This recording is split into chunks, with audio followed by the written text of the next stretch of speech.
Assalamualaikum, salam sejahtera dan selamat kembali kembali semula ke channel abang. Maaf sangat-sangat, kadang-kadang abang ni terbelit-belit lidah. Dulu abang pernah cakap kan abang ada masalah sebutan pelat-pelat. Minta maaf sangat-sangat. Dan hari ni adalah hari pertama kita semua raya. Hari pertama kita semua puasa. Nak semangat nak raya. Dah tercakap raya. Semangat nak raya. Jadi hari ni adalah hari pertama kita puasa. Abang harap semuanya okey. Abang memang kita semua daripada kecil memang dah puasa. Puasa mulut lah, maksudnya puasa makan. Yang jadi problem ni selalunya adalah puasa mata, puasa telinga. Jangan ada yang kau nak tahu tak cerita. Habis lepas tu.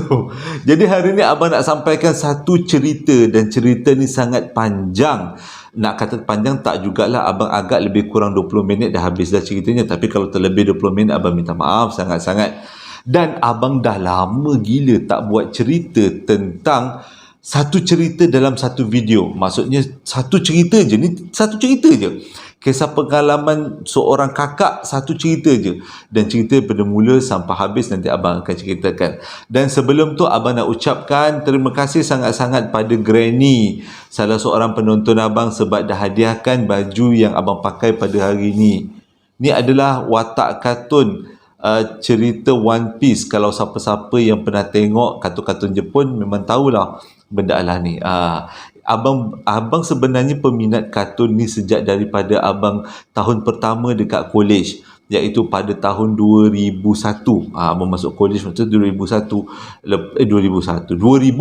selepas habis SPM. Lepas habis SPM kan ada matrik kan, tu kan masuk college kan, lebih kurang tahun-tahun tu.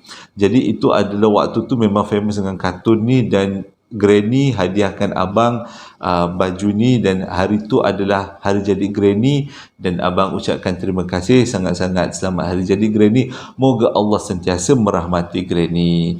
Okey, jom tanpa membuang masa kita teruskan dengan satu cerita panjang yang abang akan ceritakan.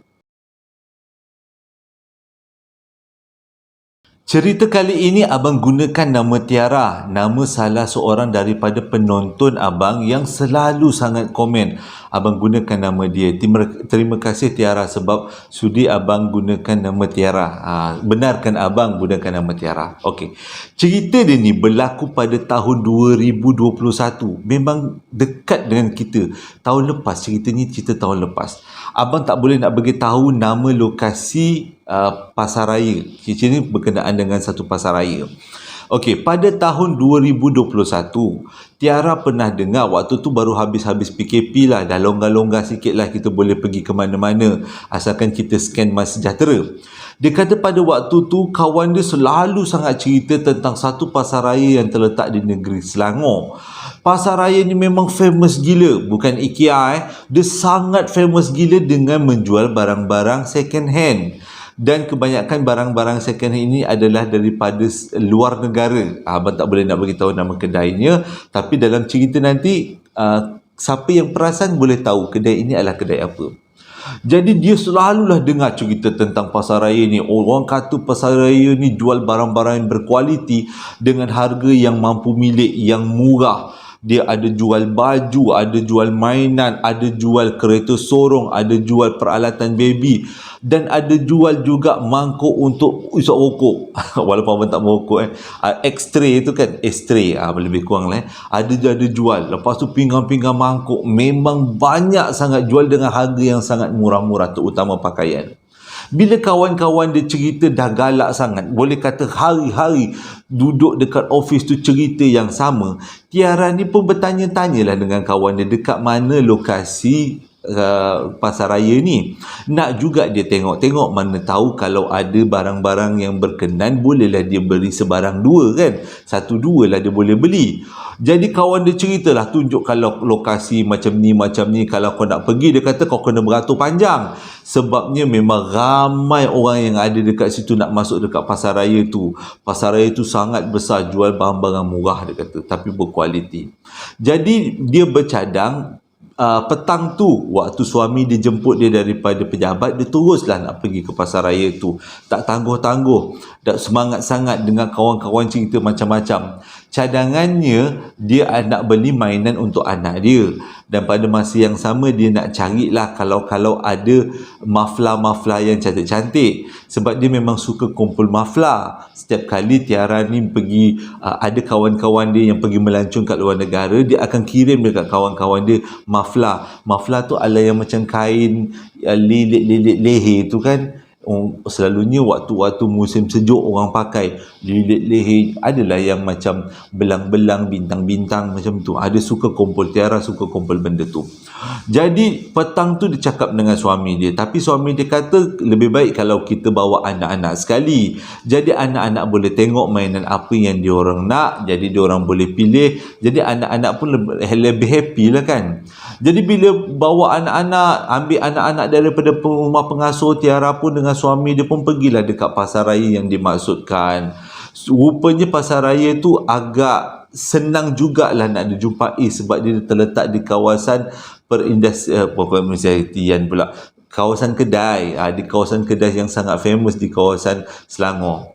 Jadi bila dia turun daripada kereta, dia masuk dalam pasar raya tu, memang betul seperti yang kawan-kawan dia cakap, pasar raya tu kena beratur. Kalau nak masuk memang kena beratur, kena ambil nombor sebab pada waktu tu PKP, kena cek suhu, kena scan MySejahtera.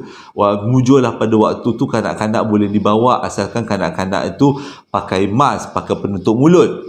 Anak Tiara ada 2 orang. Yang pertama perempuan umur 6 tahun, yang kedua lelaki umurnya 4 tahun. Jadi dia bawalah, dia bawalah anak-anak dia 2 orang ni pergi pasar raya tu, beratur.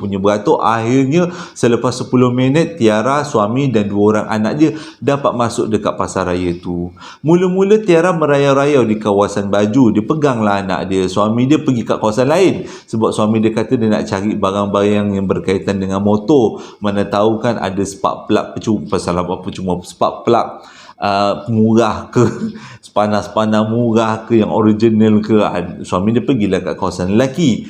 Yang Tiara ni pula pergilah dekat kawasan bahagian-bahagian baju perempuan. Jadi dijumpalah ada 2-3 maflar yang memang cantik-cantik. Lepas tu harganya murah pula, RM5 je maflar tu. Yang satu RM5, dia kata satu RM10. Okey, lepas dah pilih-pilih maflar, cadangan yang kedua dia nak pergilah dekat kawasan mainan. Dekat situ dia nak suruh anak-anak dia pilih mainan apa yang diorang nak. Jadi sewaktu nak pergi ke kawasan mainan tu, dia akan melintasi kawasan menjual hiasan-hiasan rumah. Abang nak cakap hiasan meja, bukan hiasan meja tapi hiasan rumah. Jadi bila dia melalui kawasan hiasan rumah tu, dia terpegunlah tengok ada banyak hiasan-hiasan rumah yang cantik-cantik, terutama patung-patung perempuan pakai baju kimono. Dah boleh agaan pasal dari mana? Rahsia. Jadi dekat situ dia kata ada banyak anak-anak patung yang berbentuk perempuan yang memakai baju kimono. Ada yang besar, ada yang kecil. Dan ada yang tak diletakkan dalam kaca, dalam balang kaca. Ada yang diletakkan, dihias dalam balang kaca. Tapi kebanyakan daripada muka patung tu semua boleh kata sepesen. Muka-muka orang-orang Jepun lah kan, sebab patung Jepun kan. Dia tengok pun menarik, sebab yang jadi menariknya adalah dia punya baju-baju pada anak patung tu semua gunakan kain-kain yang sangat berwarna-warni, kain-kain yang menarik perhatian. Jadi dia beliklah satu-satu anak patung. Pada masa yang sama dia lepaskanlah anak dia tak pimpin anak dia. Jadi 2 orang anak dia ni merayaulah dekat kawasan hiasan meja tadi. Kebanyakan kat situ hiasan meja adalah anak-anak patung. Okey, bila Tiara belik satu anak patung ke satu anak patung, dia nampak ada satu anak patung yang diletakkan dekat dalam balang kaca. Dia pun pergilah depan anak patung tu, dia tenung mata anak patung tu. Dalam hati dia, cantik juga anak patung ni. Tapi lama-lama dia tenung anak patung tu, dia rasa macam takut. Kenapa anak patung ni mukanya macam menakutkan? Walaupun dia buat pipinya merah, mulutnya tebal, mulutnya cantik, kening dia nipis, matanya cute. Dia buat, walaupun keadaan patung tu macam tu, tapi Tiara kata macam berhantu. Patung ni macam ada hantu kot, dia kata. Okeylah, tak apalah. Dia pun biar je lah. Dia pergilah belik patung lain. Dia tak nak tengok patung tu lagi. Tengah-tengah dia belik-belik anak patung tu, tiba-tiba anak lelaki dia menangis. Dia pun toleh ke anak lelaki dia. Waktu tu anak perempuan dia tengah memujuk adik lelaki dia, "Dik jangan nangis, dik jangan nangis, dik, akak ada kat sini." Macam tu lah. Cepat-cepat Tiara pergi ke anak lelaki dia. Dia peluklah anak lelaki dia. Lepas tu dia tengok anak lelaki dia menangis sambil memandang pada satu anak patung. Anak patung lelaki samurai tengah duduk. Lepas tu dia pun tengoklah anak patung samurai tu. Sama perasaan dia macam dia tengok anak patung perempuan yang pakai baju kimono. Rasa keadaan tak tenteram, rasa macam takut dia kata. Walaupun dia tak rasa benda tu, tak nampak lah benda tu mata mengenyit ke, benda tu tersenyum kat dia ke, tak nampak macam tu. Tapi dia ada perasaan takut. Dia tambah pula anak dia menangis-nangis, melalak-lalak tengok anak patung tu. Cepat-cepat Tiara dokong anak lelaki dia. Dia pimpin anak perempuan dia pergi ke tempat mainan lelaki. Pergi ke tempat mainan.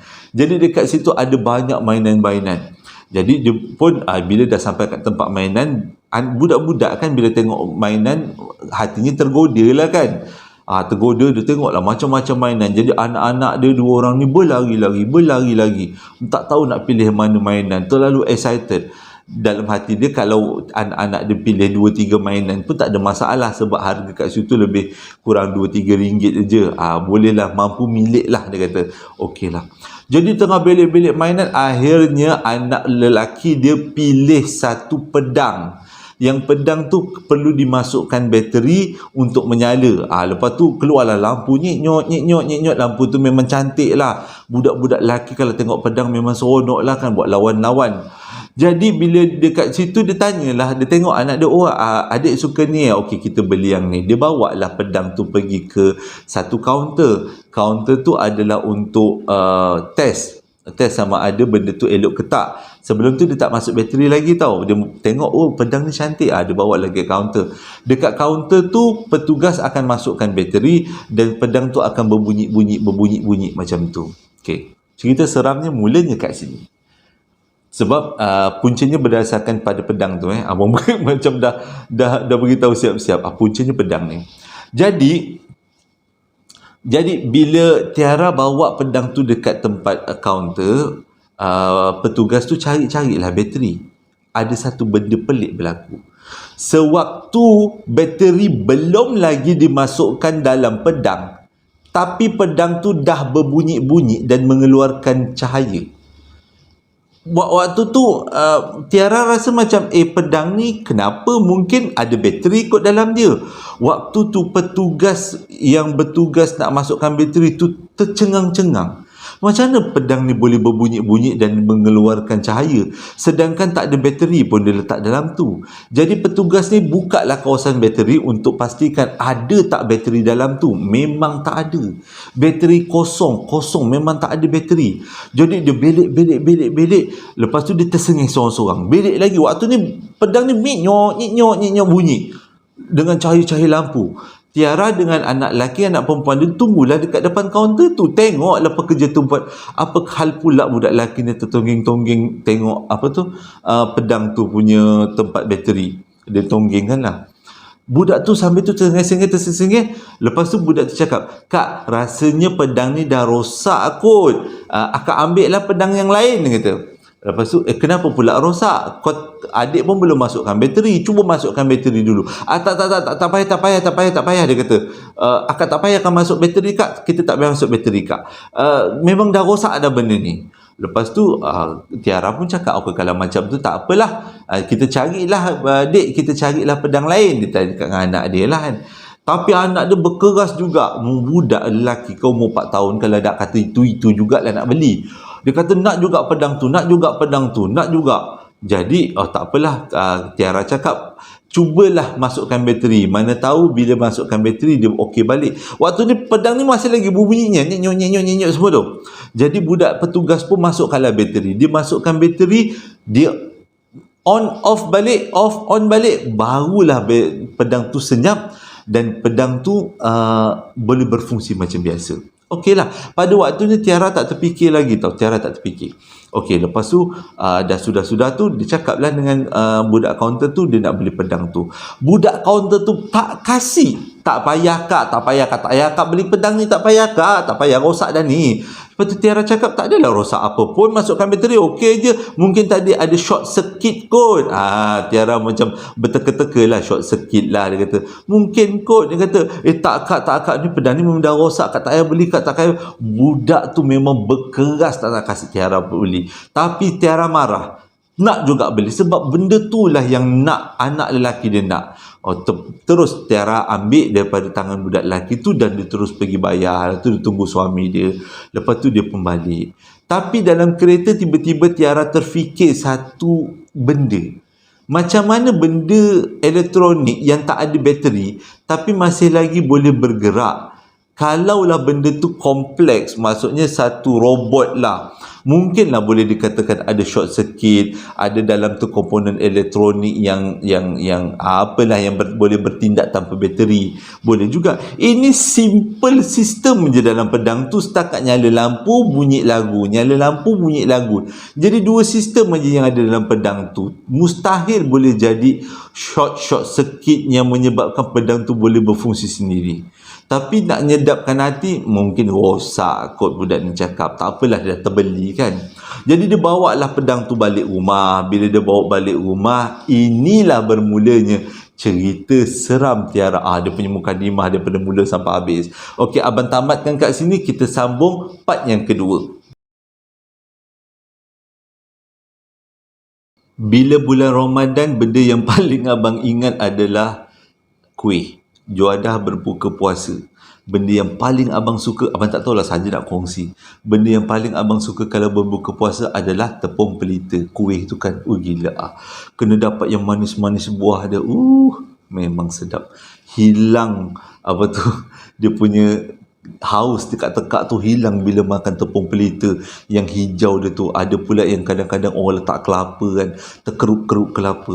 Sudahlah, kalau dah bulan-bulan puasa macam ni kita cerita pasal kuih, teruk namanya. Okey, tak apa, jom kita sambung. Okey, lepas tu Tiara pun bawa balik rumah. Malam pertama dah terkena dah. Sebenarnya ceritanya dalam 2-3 malam je, tak lama. Di malam pertama dia terkena, malam tu anak-anak dia tidur awal. Yelah, budak-budak tak sekolah kan, zaman-zaman PKP mana ada sekolah kan. Kebanyakan sekolah online daripada rumah, gunakan handset, gunakan laptop. Tapi dia lebih gunakan handset lah sebab anak sulung dia baru umur 6 tahun, baru tadika. Jadi handset pun dah memadai. Jadi anak dia nombor 2 tak sekolah. Jadi Tiara cerita anak-anak dia masih lagi tidur dengan dia. Jadi dekat dalam bilik dia ada suami dia, ada dia dan 2 orang anak dia. 2 orang anak dia tidur dekat bawah lah, dia bentangkan tilam, tidur kat bawah. Dengan kata lain, anak-anak dia tidur dengan dia, masih lagi tidur dengan dia. Jadi malam pertama, tengah malam, lebih kurang pukul 2 lah macam tu, Tiara dengar bunyi. Dia tengah tidur ni, dia dengar bunyi macam ada benda, bunyi yang agak bising dia kata. Bunyi yang dia tak tahu bunyi apa. Kebanyakan bunyi dekat dalam rumah tu, dia memang tahu datang dari mana puncanya. Contohnya, kalau bunyi air, dia tahulah bunyi air ada pipe tak tutup ke.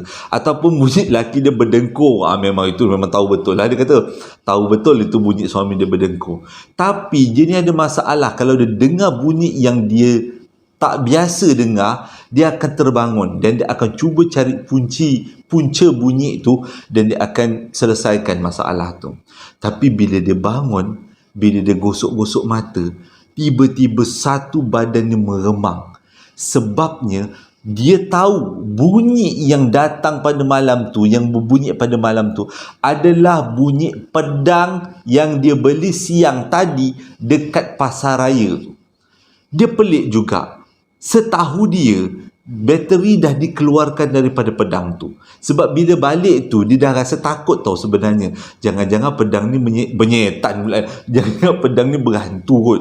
Jadi awal-awal bila dah habis-habis main, dia tanggalkan bateri daripada pedang tu. Jadi dia letaklah pedang tu dekat bilik sebelah, iaitu bilik anak-anak dia. Walaupun anak-anak dia tidur dengan dia kan. Tapi bila dia dengar nyik macam tu, dia pun terbangun. Dia dah mengembang-gembang dah waktu tu. Dia buka pintu, dia pun cadangnya nak masuk bilik anak dia tu. Dia nak tutup lah pedang tu, maksudnya nak tutup lah sound tu, nak tengok ada short circuit ke apa ke. Kalau susah-susah dia lempar keluar rumah je. Tapi bila dia masuk melangkah dalam bilik anak tu, dalam samar-samar gelap-gelap malam, dia tak buka lampu pada waktu tu dalam samar-samar gelap malam, dia rasa macam ada orang perempuan, yang perempuan itu seakan-akan perempuan yang pakai baju kimono, patung yang dia jumpa dekat pasar raya tu. Bila abang tanya dengan Tiara, adakah bentuk tu macam bentuk orang? Tak. Macam bentuk patung tapi besar. Seram pula abang. Macam bentuk patung tapi besar. Tak, memang dah nampak macam tu, memang menjerit je lah. Dia menjerit, Allahu Akbar, kata ketakutan sangat. Mungkin jeritan dia tu memang terlalu kuat. Sebab dia tak ingat, dia kata dia ingat dia jerit, tapi dia tak ingat volume dia jerit tu berapa. Bila dia nampak benda Allah tu, dia dah terlalu terkejut sebab tadi dia dah seram kat pasar raya tu. Jadi cepat-cepatlah suami dia datang tengok. Suami dia tanya, apa yang berlaku? Lepas tu dia ceritalah, waktu tu dah terbuka lah lampu. Suami dia buka lampu. Dia cerita ada orang pakai baju kimono, ada patung pakai baju kimono dekat bilik anak dia. Waktu tu suami dia macam percaya dengan tak percaya, sebab suami dia tak nampak, hanya Tiara je yang nampak. Jadi suami dia kata mungkin Tiara penat, ataupun mungkin ada terbayang-bayang, mungkin ialah dalam keadaan gelap, mungkin kita tak nampak benda tu secara jelas, tapi mungkin samar-samar bayangan tu. Jadi mungkin benda yang tak betul. Jadi si suami tadi tenang-tenang, kalau isteri dia tak ada apa-apa tu, semua bayangan awak tu semua tak ada apa-apa. Dia bersungguh-sungguh, Tiara bersungguh-sungguh cerita kat suami dia yang dia nampak benda hitam tu.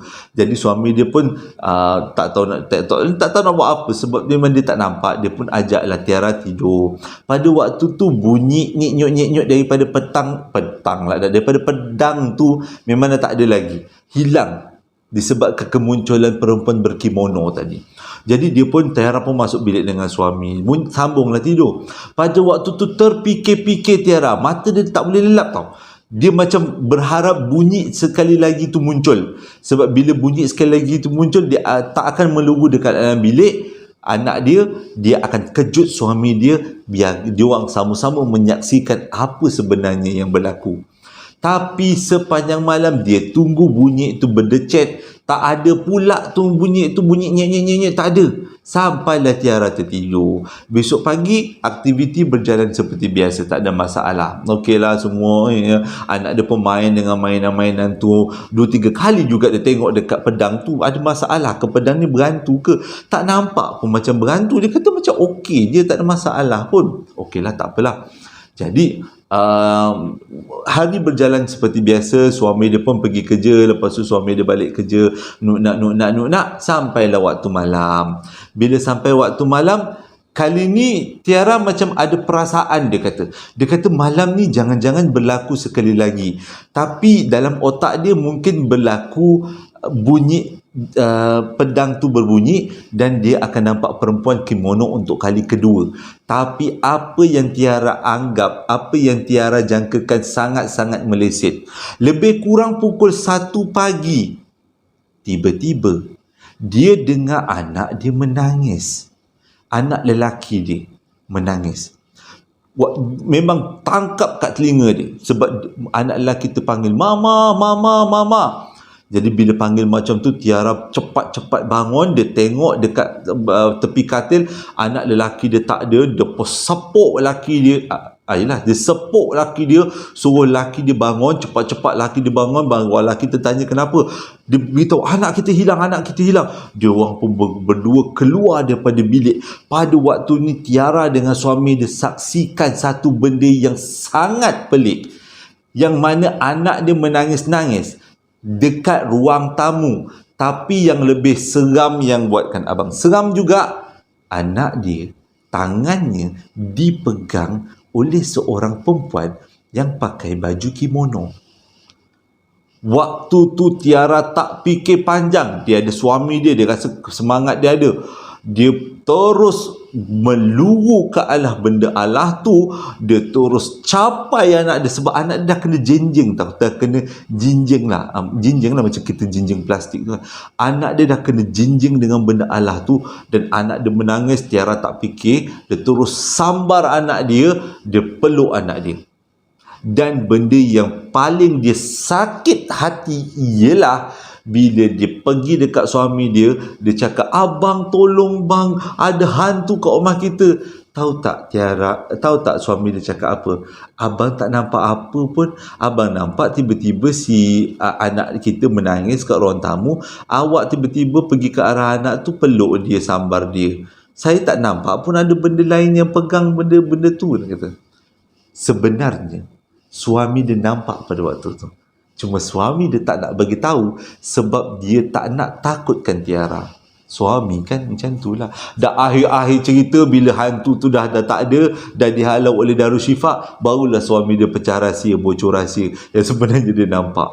Jadi waktu tu marah, Tiara marah, tak kalah suami dia tak nampak, dia nampak. Benda tu Tiara kata dalam gelap nampak macam bayang-bayang aja, tak nampak pun macam orang yang betul-betul orang, nampak macam bayang-bayang, cuma nampaklah baju kimono, boleh nampak dalam gelap. Dah sangat sambung anak dia orang pun masuk tidur, anak dia dah menangis-nangis, terpaksalah anak dia tidur dekat katil. Akhirnya anak perempuan dia pun terjaga daripada tidur, pun menangis juga. Ramai-ramailah tidur dekat atas satu katil, 4 orang. Akhirnya suami Tiara tidur bawah, anak-anak semua tidur kat katil. Jadi malam tu berlalu dengan aman damai, tak ada masalah. Okey, lepas tu nanti abang sambung dekat bahagian yang ketiga. Cerita ni panjang kan? Ke abang yang suka melirik-lirik panjang-panjang kan? Tapi abang rasa abang tak melirik-lirik, cerita ni memang panjang. Okey, sambung. Lepas tu malam tu berlalu macam biasa. Alhamdulillah tak jadi apa-apa dan Tiara pun esok pagi bangun buat aktiviti macam biasa. Okey, ini adalah dikira macam penutup cerita ni. Jadi hari yang ketiga Tiara pun dah rasa ragu-ragu. Dia tengok pedang tu, memang kalau jadi lagi malam ni aku patahkan kau. Tak apa, aku cempakkan kau dekat dalam tong sampah. Macam tu lah niat Tiara kalau berlaku sekali lagi benda ni. Tapi apa yang Tiara jangka memang betul-betul berlaku. Pada hari ketiga, malam ketiga, tengah-tengah Tiara tengok TV, malam waktu tu pukul 8 bukan tengah malam, malam biasa, malam pukul 8 awal malam. Jadi Tiara pun tengok-tengok TV sambil tengok-tengok dengan anak dia semua apa benda. Dia dapat telefon daripada suami dia. Suami dia kata dia balik lambat sebab minum dengan kawan-kawan lelaki. Sebab hari tu kan hari Jumaat, hari terakhir dalam minggu tu, dia kata. Jadi nak minum-minum lah dengan kawan-kawan lelaki, berak borak-borak. Borak-borak, bual-bual. Biasalah orang lelaki memang suka nyembang-nyembang hal-hal politik, hal-hal kenangan-kenangan zaman dulu, mak-mak dulu. Tak adalah. Jadi bila dia dengar suami dia balik lambat, dia rasa macam takkan dia nak marah. Suami dia jarang-jarang balik lambat. Bagilah peluang suami dia untuk bergembira dengan kawan-kawan office dia kan. Tak sampai hati dia nak halang suami dia. Tapi pada masa yang sama, dia tergerak juga. Suami aku tak tahu ke dah 2 malam aku nampak hantu. Takkan dia tak nak balik awal. Tergerak juga. Macam tu dia kata, marah tu marah dia. Tapi kesian kat suami. Tak apalah. Tapi waktu tu awal malam, paling lewat pun suami dia akan balik lebih kurang pukul 10 lah macam tu. Tapi tengah waktu tu Tiara leka tiba-tiba blackout satu rumah. Bila dah blackout satu rumah, yang Tiara ingat adalah untuk capai anak-anak dia. Mana anak-anak dia capai. Jadi dia peganglah anak perempuan dia ada, dia peganglah anak lelaki dia. Okeylah, tak ada masalah. Benda yang kedua adalah dia pergi dekat ruang tamu nak cek orang-orang jiran sebelah blackout ke tidak. Rupanya pada waktu tu memang kawasan perumahan tu memang blackout. Memang tak ada elektrik, tak ada api. Jadi Tiara pun bercadang untuk pergi ke dapur untuk ambil lilin, untuk jadikan bahan untuk menerangi kawasan rumah dia yang gelap tu lah. Waktu tu awal malam, baru 8 lebih, baru habis azan isyak waktu tu. Jadi Tiara pun peganglah tangan anak dia, pegang berdua, kiri dengan kanan. Dia pun pergilah ke arah dapur untuk ambil lilin. Pada waktu ni lah dia kena kacau untuk kali yang ketiga. Terkejut gila bila dia nampak perempuan kimono yang sama ada dekat kawasan dapur. Waktu tu dia terkejut macam nak gugur jantung. Dia kata yang diingat adalah pertolongan pada Allah Ta'ala. Ya Allah, ya Tuhanku, tolonglah aku. Allahu Akbar, Allahu Akbar. Itu je yang diingat. Allahumma salli ala Sayyidina Muhammad. Selawat Nabi, minta pertolongan, perlindungan daripada Allah Ta'ala. Itu dia yang diingat.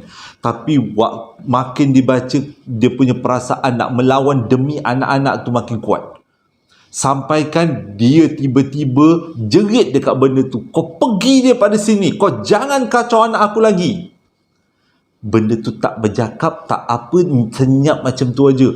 Dia cakap sekali lagi, pergi kau. Aku sebagai tuan pada rumah ini, aku halau kau daripada rumah ni. Engkau makhluk Allah, aku makhluk Allah. Pergi kau dari sini. Dia cakap macam tu. Jadi agaknya lah, mungkin bila dia tengok benda tu, tengok Tiara ni dalam keadaan yang sangat berani, tiba-tiba dalam keadaan gelap tu, nampak benda tu macam terbang ke atas. Macam menembusi bumbung. Rumah dia orang satu tingkat, macam menembusi bumbung, hilang macam tu aja. Tak tahulah sama ada benda tu nak pergi betul atau tak. Tapi waktu tu anak-anak Tiara menangis-nangis peluk kaki Tiara. Dengan kata lain, anak-anak pun boleh nampak benda tu sebenarnya bukan Tiara. Jadi dia yakin sebenarnya suami dia nampak. Okey, dia pun pergilah cepat-cepat dekat dapur, nyalakan dengan lilin sebanyaknya, lampu picit, lampu suluh semua dia tekan on biar menyala satu rumah, biar terang satu rumah. Tepat pukul 10 malam, dekat 10 malam 9 lebih, suami dia pun balik. Bila suami dia balik, dia tak cakap kata dua. Waktu tu masih blackout lagi. Tak cakap kata dua. Jom tidur rumah mak awak, dia kata. Sebab rumah mak suami dia dengan rumah dia orang tu dekat. Dia kata, jom tidur rumah mak, dia kata. Tak adalah mak awak, dia anggap mak dia tu mak dia jugalah kan. Jom tidur mak awak. Jom tidur rumah mak awak. Jom tidur rumah mak, dia kata. Lepas tu suami dia tanya, apa hal? Kenapa nak tidur rumah mak? Dia kata, dia tak tahu bagi alasan apa. Blackout, dia kata. Lepas tu suami dia kata, okeylah, jomlah pergi tidur rumah mak, Seronok lah lelaki dia kan dapat tidur rumah mak dia. Jadi bungkus-bungkuslah baju apa yang patut. Lepas tu dia orang pun pergi rumah mak mentua Tiara lah. Dia panggil mak jugalah. Sampai kat rumah mak mentua dia, Tiara terus peluk mak mentua, menangis. Dah mak mentua dia ingat anak lelaki dia pukul si menantu dia. Kau pukul anak ni, kau pukul bini kau. Yang suami dia tu tak tahu jom pangkal. Kenapa? Lepas tu barulah Tiara cerita apa yang berlaku sejak daripada mula yang dia pilih mainan tak ada bateri tu sampailah ke titik waktu dia pergi rumah mak mentua dia tu. Mak mentua dia tu bagi nasihat, pergilah dekat Darus Syifa, sebab Darus Syifa dekat dengan rumah dia orang. Tak adalah dekat, boleh tahan dekat jugalah dengan rumah dia orang. Minta nasihat, minta air penawar daripada Darus Syifa. Tak tangguh-tangguh. Besok pagi dia orang 4 beranak pergi dekat Darus Syifa. Tapi macam biasa kata Tiara, bila sampai dekat Darus Syifa tak beritahu sama ada gangguan ke, ada hantu ke. Dia cuma cakap kita ikhtiar. Jadi anak lelaki dia dan anak perempuan dia dimandikan dengan air daun bidara. Memang dikatakan daun bidara adalah daun yang sangat ampuh untuk menghalau jin-jin tak suka. Jadi boleh diamalkan kan. Sabun bidara, shampoo bidara, jin jauh daripada kita. Jadi mandikanlah pakai air daun bidara. Abang pun pernah dengar jugalah. Abang tahu daun bidara tu memang khasiatnya untuk menghalau jin.